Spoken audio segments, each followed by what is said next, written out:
वज़ीर-ए-आज़म इमरान खान साहब ने एक हंगामी प्रेस कॉन्फ्रेंस की। पहले मैं आपको लफ्ज़ ब लफ्ज़ बता देता हूँ कि इमरान खान साहब ने क्या कहा और ये मामला क्या था। हंगामी तौर पे उन्हें ये मामला इसलिए उठाना पड़ा कि वो कल तक का इंतज़ार नहीं करना चाह रहे थे। वैसे किसी भी इंसान को जिसके दिल में थोड़ी सी भी तकलीफ़ है इंसानियत के लिए, वो ऐसी चीज़ सामने आने के बाद इंतज़ार वाकई नहीं कर सकता, कोई भी हो।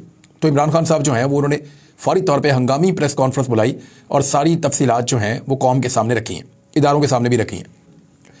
लाहौर में पाकिस्तान तहरीक इंसाफ के रहनुमा उस्मान डार और जावेद अली नामी शख्स के हमरा प्रेस कॉन्फ्रेंस की इमरान खान साहब ने। दाएं जानिब उनके उस्मान डार मौजूद थे और बाएं जानिब टेलीविज़न स्क्रीन्स के ऊपर जावेद अली नाम का एक शख्स मौजूद था। जावेद अली वैसे एक चौकीदार है एजुकेशन डिपार्टमेंट के अंदर और एक छोटा सा मुलाजिम है सरकारी, और इसको ये नौकरी जो है वो उस्मान डार साहब की कोशिश से इसको मिली थी। अब ज़रा आप ये देख लें कि इमरान खान साहब ने कहा क्या। आज मैं एक हंगामी मीडिया टॉक कर रहा हूँ क्योंकि ये एक ऐसी खौफनाक, दर्दनाक और तकलीफ-दह चीज़ है और कर के लिए मैं इंतज़ार नहीं कर सकता था। उन्होंने कहा कि यहाँ ताकतवर को कानून और आइन की कोई फ़िक्र नहीं है। आइन का आर्टिकल 14 वाज़ेह तौर पे कहता है कि हर इंसान की इज़्ज़त की हिफाजत की जाएगी, लेकिन जावेद अली के साथ जो हुआ वो सुनना चाहिए। जावेद अली के बारे में इमरान खान ने कहा कि उन्हें उस्मान डार ने ग्रेड 4 में चौकीदार की नौकरी दिलाई और इनको पुलिस ने उठाया, इसके बाद नामालूम अफराद ने उठाया। इमरान खान साहब ने कहा कि जावेद अली साहब का स्टेटमेंट ज़रा आप सुन लें, इन्हीं की ज़ुबानी सुने कि हुआ क्या था। अब जावेद अली साहब बता रहे हैं कि मैं चौकीदार की नौकरी करता हूँ और मुझे तनख्वाह के लिए बुलाया गया, और मैं जब वहाँ गया तो सुबह 11 बजे से लेकर 3 या 3:30 बजे तक मुझे बिठा कर रखा गया। फिर उसके बाद 4 बजे के लगभग कोई 7 से 8 पुलिस वाले आए। पहले उन्होंने मुझे हथकड़ी लगाई और फिर आंखों पर कपड़ा बांध के प्राइवेट गाड़ी में बिठाकर नामालूम मकाम पर ले जाया गया। अब जावेद अली साहब ये बता रहे हैं कि मुझे तशद्दुद का निशाना बनाया गया, ले जाके वह फर्श पे लटा दिया गया और मुझे मारना शुरू कर दिया। और फिर उन्होंने ये भी बताया कि मुझे उल्टा लटकाया गया। फिर उन्होंने ये भी बताया कि मेरे जिस्म के नाजुक हिस्सों के साथ ईंट बांध दी गई, वज़न बांध दिया गया।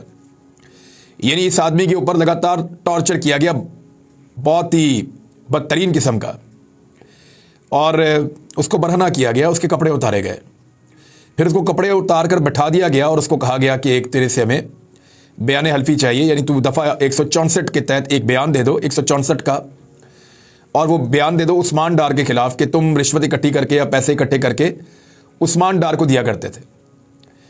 तो उसने कहा जी मैंने तो कभी ऐसी हरकत की नहीं और ऐसी चीज़ का मेरे साथ कोई ताल्लुक नहीं है। तो फिर उसको धमकाया गया, उसकी बीवी और बच्चों का नाम लेकर, और बिलाकर उसकी बीवी और बच्चों को लाया गया और लाकर साथ वाले कमरे में रखा गया और दोबारा उसके ऊपर टॉर्चर किया गया। और फिर जो धमकी दी, उस शख्स ने ये कहा कि बरहना करके उसकी वीडियो बनाई जाएगी उसकी वाइफ की और फेसबुक पर जारी करके जो है वो बदनाम किया जाएगा। तो जब मेरी फैमिली उसने कहा सामने आई तो मैंने उनसे कहा कि बताओ करना क्या है। टूट गया। उसने कहा बताओ मैं क्या करूं, आप हमें छोड़ दोगे? तो फिर उन्होंने कहा कि 164 के तहत बयान दो और कहो कि पैसे लेकर उस्मान डार को दिए हैं। साबिक वज़ीर-ए-आज़म ने कहा कि जावेद अली की बातों की तस्दीक हर तरह से कर सकते हैं और ये मेरे सामने कुरान पाक पर हाथ रखने के लिए तैयार थे। इनसे 164 का बयान उस्मान डार को करप्शन के केसेस में फंसाने के लिए दिलवाया गया है। इमरान खान ने कहा कि मेरी चीफ जस्टिस ऑफ पाकिस्तान से गुजारिश है कि जावेद अली के मामले पर अज खुद नोटिस लें और पता चलाएं कि ये कौन लोग हैं। अदलिया की सबसे बड़ी जिम्मेदारी हमारे बुनियादी हुकूक की हिफाजत करना है। उन्होंने कहा कि मैं अपनी अदलिया और चीफ जस्टिस से कहना चाहता हूं कि हमारे बुनियादी हुकूक की हिफाजत कौन करेगा। जिस जज ने शहबाज गिल को तशद्दुद के बाद वापस जेल भेजा तो गुस्से में कहा था कि हम कानूनी कार्रवाई करेंगे, जिस पर तौहीन अदालत का नोटिस हुआ, लेकिन किसी ने ज़ेरे हिरासत तशद्दुद पर आज तक कुछ नहीं किया। इमरान खान ने कहा कि जब मुझे गोलियां लगीं तो उस वक्त चीफ जस्टिस से मुखातिब हुआ कि जिन्होंने मुझे कत्ल करने की कोशिश की वो सारे इक़्तिदार में बैठे हुए हैं। उन्होंने अपनी बात जारी रखते हुए कहा कि जब से जनरल बाजवा यहाँ पर डर्टी हैरी को लेकर आए हैं तब से ये तशद्दुद शुरू हुआ है। शहबाज गिल, आज़म सवाती और मुझे गोलियां लगी हैं। लोगों को बंद कमरे में कपड़े उतारे गए और जलील किया गया। उनका कहना था कि एक शहरी के वालिदैन की कॉल आई और बताया कि इनका बेटा अभी तक नॉर्मल नहीं हुआ क्योंकि उस पर तशद्दुद हुआ है, लेकिन सामने आने से सब डरते हैं, नामालूम अफराद से सब डरते हैं, लेकिन इनको कोई बचाने वाला नहीं है। इमरान खान ने कहा कि चीफ जस्टिस और आला अदलिया से कहता हूं कि उम्मीद सिर्फ आप पर रह गई है। नामालूम अफराद इस मुल्क के साथ जो कर रहे हैं, और ख़ास तौर पे जब से डर्टी हैरी आया है। साबिक वज़ीर आज़म ने चीफ जस्टिस से कहा कि कहीं तो लाइन ड्रॉ करें, इनको खौफ तो हो कि इनके लिए और अवाम के साथ कोई खड़ा है, कोई एक्शन लें ताकि अवाम को हौसला हो कि हमारी अदलिया हमें बचाएगी। उन्होंने कहा कि यह पंजाब की निगरान हुकूमत है, एक बददियानत, एक घटिया चीफ इलेक्शन कमिश्नर जो इस मुल्क की तारीख में नहीं आया। शर्म नहीं आई, गैर जानिबदार निगरान हुकूमत ये हरकतें करता है।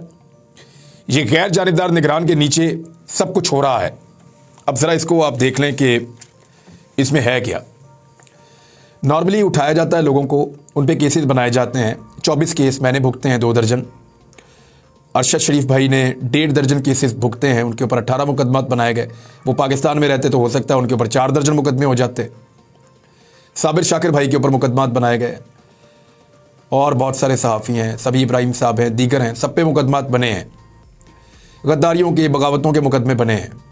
इमरान खान पे बहुत सारे मुकदमात हैं। उस्मान डार पे पहले इससे मंशियात का एक मुकदमा बनाया गया, वो उसमें से निकल गया था। अगवा का एक मुकदमा बनाया गया, वो उसमें से भी निकल गया था। फिर उसके ऊपर एक मुकदमा और बनाया गया, उसकी फैक्ट्री की दीवारें गिरा के करोड़ों का नुकसान किया गया, वो उसमें से भी निकल गया था। तो डिफरेंट चीज़ें पहले भी की गई थी, कुछ और ट्राई कर लेते, लेकिन इस हद तक गिरना नहीं चाहिए था। यानी अगर चौकीदार को उठा लिया था तो थोड़ा सा और टॉर्चर कर लेते। उसकी बीवी और बच्चों को लाकर बरहना करने की जो एक धमकी दी गई है, ये नाकाबिले बर्दाश्त है और ये नहीं हो सकता। ये बेशर्मी है, हटदर्मी है, ढिटाई है, बेहूदगी है, और मैं इसको क्या नाम दूं। यानी इसके ऊपर गालियां तो मैं दे नहीं सकता, मेरा ये तरीकाकार नहीं है, लेकिन मामला ये है कि आप खवातीन को उठाकर अब बीच में लाएंगे इन मामलात के। यानी एक आदमी नहीं टूट रहा आपसे, वो कह रहा है कि जी मैं, ऐसी कोई बात नहीं हुई, मैंने पैसा लेकर नहीं दिया उस्मान डार को। आप तफ्तीश करें, निकालें, ढूंढें, कुछ और करें। अब आप उससे एक बयान दिलवाने के लिए उसको ये कह रहे हैं कि तेरी वाइफ को हम उसको बराना करेंगे और उसकी एक वीडियो बनाएंगे, और वीडियो बनाकर फिर उसको हम फेसबुक पे डाल देंगे और सारी दुनिया देखेगी। और फिर सारे ताकतवर लोगों ने मिलकर एक निहत्ते चौकीदार को, उसकी बीवी को बरहना करने की धमकी देते हुए फतह कर लिया। बहुत मुबारक हो आपको ये फतह कि आपने एक चौकीदार को फतह कर लिया, सिर्फ ये उसको धमकी लगा करके हम तेरी बीवी के साथ भी वो करेंगे जो तेरे साथ हमने किया है, और वीडियो बनाकर वायरल भी करेंगे। बेशर्मी की हद होती है। चीफ जस्टिस ऑफ पाकिस्तान को इसका नोटिस लेना चाहिए। ये नंगापन बढ़ता चला जा रहा है। ये नंगापन बढ़ते बढ़ते बहुत दूर तक चला जाएगा। आज जो लोग नंगे हो रहे हैं शायद वो कमजोर हैं, लेकिन ये हिम्मत बढ़ेगी और फिर लोग नंगा करना शुरू करेंगे, और फिर ये एक रवायत बनती चली जाएगी। लोग नंगे कर करके बदले लेंगे, और ये चीजें आपको इस मुल्क में होती हुई दिखाई देंगी। इस सिलसिले को कहीं पे बंद कीजिए, इसको रोकिए और इसके ऊपर सख्त फैसला दीजिए। किसी को कोई इख्तियार नहीं है कि किसी की नंगी वीडियो बनाए या उसको धमकाए कि तेरी फैमिली के साथ ये कर देंगे। ये तो डायरेक्टली इज्जत के ऊपर हमला है। चीफ जस्टिस साहब से गुजारिश है कि एक गरीब आदमी जिसके पास कोई सोर्सेज नहीं है, एक गरीब आदमी जिसकी छोटी सी तनख्वाह है, एक गरीब आदमी जिसकी आवाज भी नहीं सुनी जाती, उसकी आवाज सिर्फ आप हैं, उसकी हिम्मत सिर्फ आप हैं, और उसकी उम्मीद सिर्फ आप हैं। अल्लाह रब्बुल इज़्ज़त के बाद अल्लाह ताला ने आपको मुनसफ का मुकाम दिया है।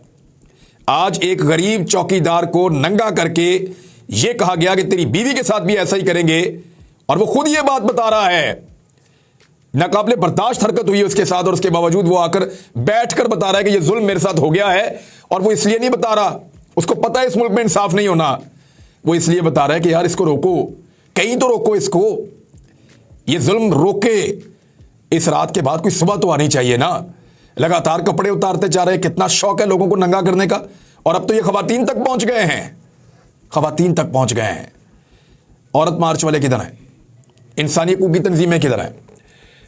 मैंने उन पर काफ़ी तनकीद की है ज़िंदगी में, लेकिन मैं आज उनसे रिक्वेस्ट करता हूं कि इस मामले में आज आपकी इज्जत पे बन पड़ी है। आइए, एक चौकीदार की बीवी है, आवाज़ उठाइए, शोर मचाइए। और मेरी इंफॉर्मेशन के मुताबिक जिस वक्त मैं ये वीलॉग रिकॉर्ड कर रहा हूं, इससे पहले मुझे एक दोस्त ने इंफॉर्मेशन दी है कि फौरी तौर पे तमाम ताकतवर लोग मुतहर्रिक हो गए हैं और वो अब इस आदमी को, इसकी फैमिली को और बाकी सारी चीज़ों को ट्रेस कर रहे हैं और इनके ऊपर दबाव डाला जाएगा और इस तरह की चीज़ें की जाएंगी जिससे साबित किया जाए कि ये वकूआ इस तरीके से नहीं हुआ। जानबूझकर अब साबित करने की कोशिश की जाएगी। लेकिन उस आदमी ने आकर सारा कुछ बता दिया और वो कुरान पाक पर हाथ रखने के लिए भी तैयार था।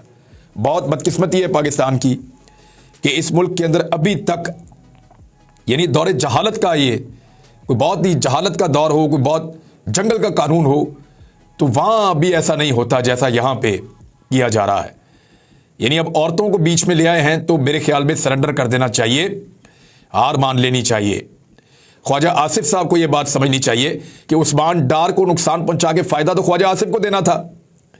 इससे पहले भी ख्वाजा आसिफ साहब जो हैं, पहले तो मुझे यकीन ही नहीं आ रहा था कि ख्वाजा आसिफ साहब का अपना ट्विटर है जिस लेवल पे वो गिर गए हैं। मुझे मेरे दोस्त ने कंफर्म किया कि ये वजीर दिफा का ट्विटर अकाउंट है जिसके ऊपर वो अजीबोगरीब जो है वो हरकतें कर रहे हैं। एक 8वीं जमात का बच्चा इस तरह की हरकतें नहीं करता जिस तरह का हमारा वजीर दिफा जो हरकतें कर रहा है। और उसके बाद पिछली मरतबा जनरल बाजवा ने सीट दिलवा दी थी और इस मरतबा उस्मान डार को रस्ते से हटाने के लिए इस किस्म के हथकंडे किए जा रहे हैं। बेशर्मी और ढिठाई की, बेहूदगी की ये एक इंतहा है, इसको रोका जाए। लोग बहुत गुस्से में हैं और लोगों को बहुत सारे शिकवे हैं। ये मामला खत्म करने के बजाय कौन आगे बढ़ा रहा है, मेरे ख्याल में पाकिस्तान के आर्मी चीफ भी इसमें रोल प्ले कर सकते हैं और उनको चेक करना चाहिए कि ये कौन लोग हैं जो इतनी अच्छी शोहरत पैदा कर रहे हैं इदारों के लिए और पाकिस्तान के इदारे बदनाम हो रहे हैं बदकिस्मती से। बहरहाल देखते हैं कि इसके अंदर अब क्या होता है और किस तरह का इंसाफ दिया जाता है। लेकिन ये जो भी हो रहा है ना, अच्छा नहीं हो रहा और ये तारीख में लिखा जा रहा है। उस्मान बुज़दार के खिलाफ नैब ने घेरा तंग कर दिया है, बहुत अच्छा किया। और उसके अंदर यह बताया गया है कि 28 फरवरी तक नैब लाहौर को उस्मान बुज़दार के नाम जायदादों का रिकॉर्ड फराहम करने के अहकाम जारी किए गए हैं और नैब ने एडिशनल डिप्टी कमिश्नर्स रेवेन्यू को मुरासला जारी किया है ताकि ये सारा रिकॉर्ड उनको फराहम किया जाए। उस्मान बुज़दार के ख़ानदान के 10 अफराद के नाम जायदादों का रिकॉर्ड तलब किया गया है। उस्मान बुज़दार के भाई का ज़रूर चेक करें, बल्कि 2-3 भाई हैं उनका चेक करें, उनके पास ज़रूर जायदादें निकलेंगी। और ना सिर्फ उस्मान बुज़दार के भाइयों के पास निकलेंगी, बल्कि मैं पहले करता रहा, एक तूर बुज़दार नाम का आदमी उस्मान बुज़दार साहब के साथ होता था और ये बड़ा क्लोज था और इसका भी बड़ा असर रसूख था और इसके पास पहले कितना पैसा था और बाद में कितना पैसा बना वो भी चेक किया जाना चाहिए। तो उस्मान बुज़दार को बिल्कुल चेक करें, अगर करप्शन की है तो इसको भी अंदर डालें। लेकिन शहबाज शरीफ और हमजा शहबाज को किस बुनियाद के ऊपर NRO 2 दिया गया, उनको भी पकड़े, अंदर डालें, उनसे लूट मार का पैसा बरामद करें। ये उस्मान बुज़दार ने छोटी मोटी को खाच मारी होगी और बिल्कुल मारी होगी। बहुत सारी मामला जो है वो हमने देखे भी है, मैंने रिपोर्ट किए, मैंने 12 प्रोग्राम किए उस्मान बुज़दार के खिलाफ माजी में और मैं उन चीज़ों के ऊपर आज भी कायम हूँ जिन चीज़ों के ऊपर मैंने प्रोग्राम किए।